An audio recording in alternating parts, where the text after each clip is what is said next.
Hey everyone, and welcome back to the channel. I'm Matt, a photographer based in Northern California, and today we're talking about the Viltrox Sony E to Nikon Z adapter. It's a $99 adapter that allows you to use autofocusing Sony E-mount lenses on your Nikon camera, and it is considerably less expensive than the comparable products out there on the market, namely the Mega Adapt and the Tech Art adapters. I purchased this with my own money, so this is an unsolicited and unbiased review, but I saw a lot of questions out there on how this adapter is performing, specifically with various Sony glass. And so I thought I'd just go through my arsenal of Sony lenses and test all of them with the adapter so that you have some examples of how it's performing and what the performance is like comparing between the different lenses. I'm going to do focus racking, so I'll basically focus on a nearby focus point and then a far away one, and we'll just see how it goes. And then I'll also do 3D tracking, so you can see if the 3D tracking capability of the Nikon cameras is working with the various Sony lenses. So first what I'll do is I'll just show you how it performs with native glass. So this is the Nikon Z 40mm f2 lens that comes as the kit lens on the Nikon Zf, which is what I'll be testing this on.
All right, well, there you have it. There's the tests. I'd say every lens worked well except for the Tamron 90mm f2.8 macro, which did not work at all. Maybe that's a lens design issue, maybe that's just a firmware issue, I'm not really sure. And then the Samyang 135 f1.8, which is actually one of my favorite portrait lenses, It worked. It works well enough to take portraits. I took this portrait with my mom using that lens. She looks pretty good for 75, but the lens does not perform as well, particularly for tracking, as the other lenses that I tested. But pretty much everything else performs, 90 to 95% of what it would do on a native mount, like on a Sony mount. So I'd consider that a big win. So for 99 bucks, it's a fantastic adapter. I have no regrets at all buying this for the 65mm to use on the Nikon Zf. Now the only major flaw that I found with this adapter comes with the release button here. So normally with Nikon cameras you would just push in this button over here and it will release the lens, and that works fine because it's the Nikon release on the Zf. Where the issue comes in is when you want to release just the lens. And so the way you do that is you push in on this button. And it does click, but sometimes it doesn't click, and sometimes it does, and it's releasing fine, but it's not always as smooth as you want it to be. Sometimes, like right now, it's actually a little bit hard. You just kind of have to jiggle it a little bit to get it to depress and release your lens. So I think the key is not freaking out that the lens is going to be attached, but realizing you just have to kind of work this attachment a little bit. It's so thin that it's wonderful and it looks great on the camera, but I think it just looks really, really good with the silver and the chrome buttons and whatnot. But it does create a bit of an issue when you want to release it because it's very hard to get your finger in there and properly depress it. That's an issue of the size and the fact that this release is not actually machined perfectly.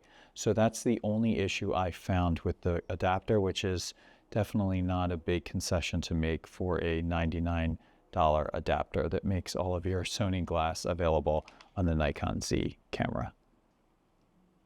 So I hope this was helpful, and let me know if you have any questions. Take care.